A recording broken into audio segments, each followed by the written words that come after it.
Repeatedly हम लोग बात कर रहे हैं एसीसी की, क्योंकि एसीसी की स्पेशल सीरीज त्रिशूल डिफेंस एकेडमी ने चलाई है। ये एकमात्र ऐसी ऑर्गेनाइजेशन है जो सर्विंग कैंडिडेट्स पे विशेष करके ध्यान देती है। एसीसी के पीआईक्यू फॉर्म को कैसे भरा जाए, या एसीसी एंट्री में कुछ अलग पीआईक्यू फॉर्म मिलेगा? सर पीआईक्यू फॉर्म देखिए, जो नॉर्मल पीआईक्यू फॉर्म है वो तो भरना ही है इनको जी।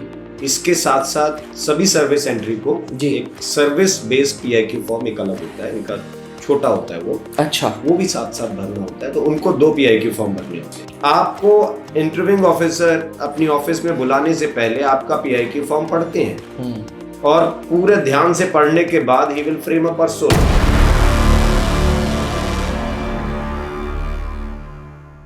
एसीसी 129 की एसएसबी कब होगी? इस सवाल का जवाब देने के लिए टीम त्रिशूल डिफेंस एकेडमी ने ऑलरेडी एक वीडियो बना दी थी।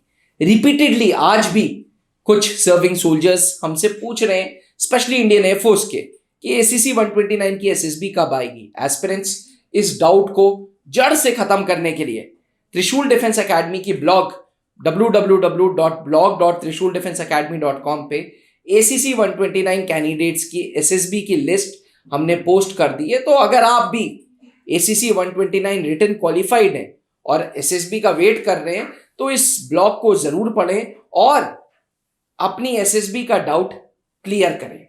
एस्पिरेंट्स, स्वागत है त्रिशूल डिफेंस एकेडमी के यूट्यूब चैनल पे। रिपीटेडली हम लोग बात कर रहे हैं एसीसी की, क्योंकि एसीसी की स्पेशल सीरीज त्रिशूल डिफेंस एकेडमी ने चलाई है। ये एकमात्र ऐसी ऑर्गेनाइजेशन है जो सर्विंग कैंडिडेट्स पे विशेष करके ध्यान देती है, क्योंकि वेटरन कैप्टन एसके सर का विशेष प्यार सर्विंग कैंडिडेट से है। इसलिए एसीसी की इस सीरीज में आपका फिर से हार्दिक स्वागत है। सर, एक कमेंट रिपीटेडली आ रहा है, एसीसी के पीआईक्यू फॉर्म को कैसे भरा जाए, या एसीसी एंट्री में कुछ अलग पीआईक्यू फॉर्म मिलेगा? क्योंकि ये सर्विंग कैंडिडेट्स हैं, इनका पीआईक्यू फॉर्म अलग होगा। कैसा पीआईक्यू फॉर्म होगा और पीआईक्यू फॉर्म भरते वक्त किन चीजों का विशेष करके ध्यान रखें? ओके सर, पीआईक्यू फॉर्म देखिए, जो नॉर्मल पीआईक्यू फॉर्म है वो तो भरना ही है इनको जी। इसके साथ साथ सभी सर्विस एंट्री को जी। एक सर्विस बेस्ड पीआईक्यू फॉर्म एक अलग होता है, इनका छोटा होता है वो। अच्छा। वो भी साथ साथ भरना होता है, तो उनको 2 पीआईक्यू फॉर्म भरने होते हैं। सर्विस एंट्री को तो एसीसी सर्विस एंट्री है जी, तो बिल्कुल इनको 2 पीआईक्यू फॉर्म भरने होंगे वहां पर। 1 जो नॉर्मल सभी कैंडिडेट्स भरते हैं, दूसरा सर्विस रिलेटेड जिसमें आपका डेट ऑफ एनरोलमेंट से लेकर के अभी तक की जो जर्नी रही है, जिसमें आपकी ट्रेनिंग, आपके अचीवमेंट्स, आपके कैडर्स, कोर्सेज, उसमें क्या अचीवमेंट रहा, और all the contributions you made for your regiment, वो सारी चीजें उसमें भरनी होती है। अच्छा। अब जो नॉर्मल वाला पीआईक्यू फॉर्म होता है, देखिए सबसे पहली चीज तो मैं ये कहूंगा कि सभी एस्पिरेंट्स को ये ध्यान रखना है, अ गुड पीआईक्यू फॉर्म, अगर आप इंटरव्यू की पहले बात करें, देखिए क्योंकि जीटीओ को जरूरत नहीं है आपके पीआईक्यू फॉर्म की, वो डायनेमिक बिहेवियर टेस्ट कर रहे हैं जी, तो आप 2 ही कॉपी भरते हैं, जिसमें एक आपका जो है साइकोलॉजिस्ट के पास जाता है पीआईक्यू फॉर्म और दूसरा जाता है इंटरव्यूइंग ऑफिसर के पास। ठीक है। तो 40% जी इंटरव्यूइंग ऑफिसर का जो इंटरेस्ट आपके अंदर जनरेट होता है, या आपके जो रिजल्ट किस तरफ जाने वाला है, क्योंकि रिजल्ट तो उसी पर जाएगा जितना वो आपके अंदर इंटरेस्ट दिखाएंगे, जितना आपकी बातचीत अच्छी होगी। और ये बातचीत के लिए एक जो प्लेटफॉर्म आपने तैयार किया है पीआईक्यू फॉर्म, आपको इंटरव्यूइंग ऑफिसर अपनी ऑफिस में बुलाने से पहले आपका पीआईक्यू फॉर्म पढ़ते हैं और पूरे ध्यान से पढ़ने के बाद he will frame a persona of individual in his mind कि ये कैंडिडेट किस प्रकार का होगा। और अगर आपका कंटेंट ही बड़ा खराब दिया है, मतलब यहाँ 2 चीजें आ गई, एक तो पीआईक्यू फॉर्म बहुत साफ सुथरा नहीं भरा है किसी ने, ओवर राइटिंग है, बहुत ओवर राइटिंग है जी, केयरलेसली भर रखा है, तो वो बड़ा एक खराब सा मैसेज हो गया वो तो। दूसरा जो है कि मान लीजिए जो मैंडेटरी पार्ट होता है उसका, मैंडेटरी पार्ट का मतलब हो गया कि जो फर्स्ट 8 पॉइंट्स हैं आपके पीआईक्यू फॉर्म में, right from your name, your father's name, place you are coming from, maximum residence, permanent residence, family, आपके date of birth, religion, mother language आपकी क्या है, ये प्लस आपका family details and academic record. Academic record के बाद जब page पलटेंगे तो फिर इनको मिलेगा हाइट वेट वाला जो है पहला लाइन। यहां तक ये मैंडेटरी पार्ट है, यहां पर कोई खाली नहीं छोड़ सकता है जी। बट एसीसी एंट्री में ये देखा गया कि इसके बाद जहां से पीआईक्यू फॉर्म ऑप्शनल होना शुरू होता है वहां से ये ज्यादातर खाली छोड़ देते हैं, और वही पार्ट पीआईक्यू फॉर्म का किसी असेसर के अंदर इंटरेस्ट जनरेट करता है कि ये कैंडिडेट ने लाइफ को किस तरीके से जिया है।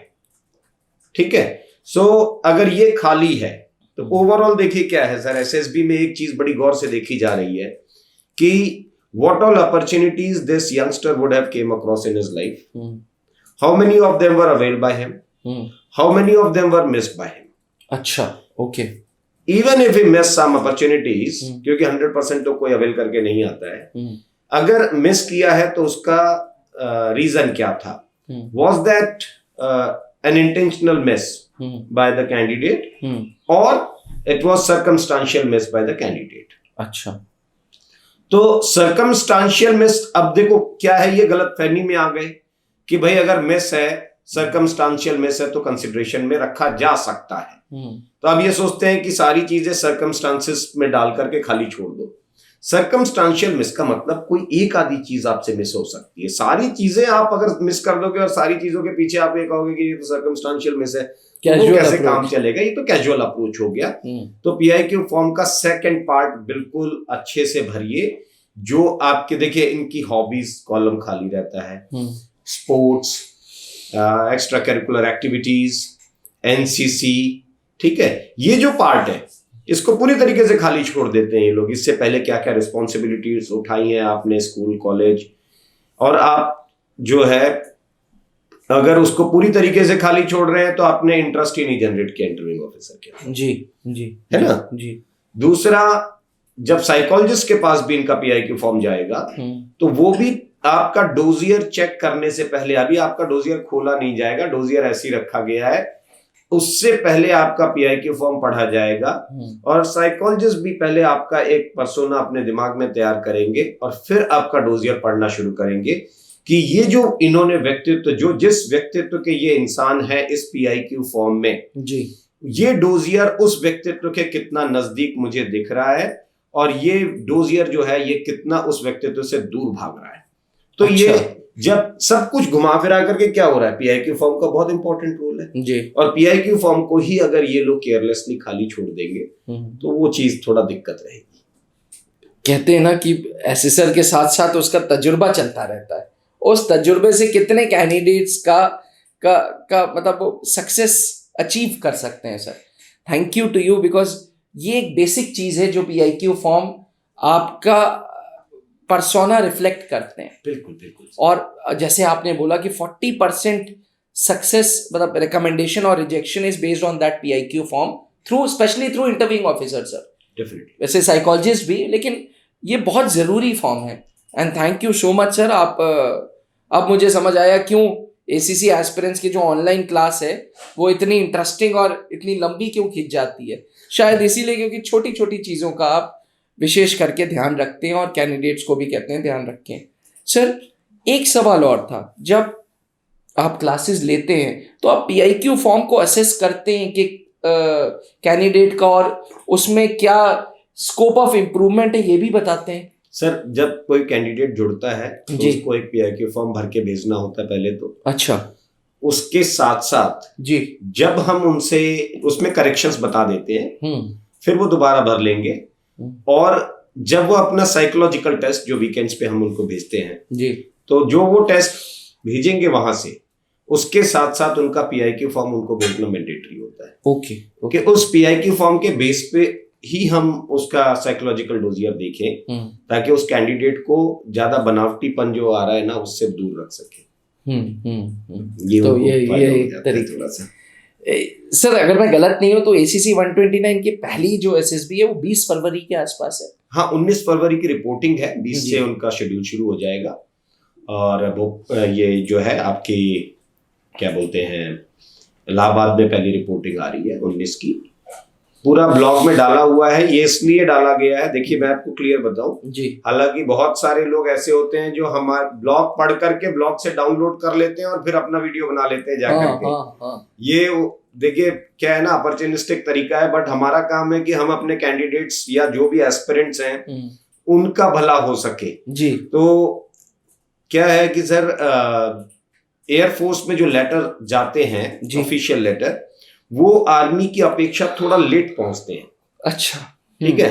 तो वो जो लेट पहुंच रहे हैं तो कहीं ऐसा ना हो जाए, क्योंकि टाइम इतना है नहीं, तो ये अनअवेयर ना बैठे रहे, क्योंकि इसका कोई ऐसा डेट सिलेक्शन लिंक तो आता नहीं है कि आपको नेट से या ज्वाइन इंडियन आर्मी से पता चल जाए। तो ऐसा कुछ नहीं है आपके लिए, आपका तो एक लेटर आना है। तो उसका जो पूरा एक लिस्ट जो थी 3021 कैंडिडेट्स की जी, वो पूरी लिस्ट आपने ब्लॉग पर अपलोड कराई है। तो ये बड़ा अच्छा काम किया आपने, मगर साथ साथ दूसरे इंस्टीट्यूट वाले भी थोड़ा सा भाई ऐसा ना करें कि आप यहीं से ब्लॉग उठा करके आप वीडियो बना देते हैं, हमारी कॉपी कर देते हैं। बहरहाल ACC candidates, now that SSB interviews dates आ गई हैं, अगर आपने अभी भी प्रिपरेशन स्टार्ट नहीं की है तो गुजारिश है कि ऑनलाइन क्लासेस से जुड़ जाएं हमारे साथ, और अगर छुट्टी मिल रही है तो 14 दिन / 21 दिन की क्लासेस करें और सक्सेस अचीव करें और कमीशन अफसर बनने का सपना पूरा करें। कर्नल पंकज मेहरोत्रा सर, जो कि सर्विसेज सिलेक्शन बोर्ड में डिप्टी प्रेसिडेंट थे, इंटरव्यूइंग ऑफिसर थे वो, and veteran captain SK sir जो जीटीओ एक्सपर्ट है, ये 2 एसेसर्स मिलके आपको आपके गोल तक पहुंचा सकते हैं। तो देरी किस बात की, नीचे लिखे हुए व्हाट्सएप नंबर पे अभी संपर्क करें। थैंक यू, जय हिंद। अब डिफेंस एग्जाम क्रैक करना हुआ और भी आसान, त्रिशूल डिफेंस एकेडमी लेकर आए हैं बिल्कुल ही एडवांस लर्निंग ऐप। तो आज ही ज्वाइन करें और स्टार्ट करें अपनी ऑनलाइन क्लासेस।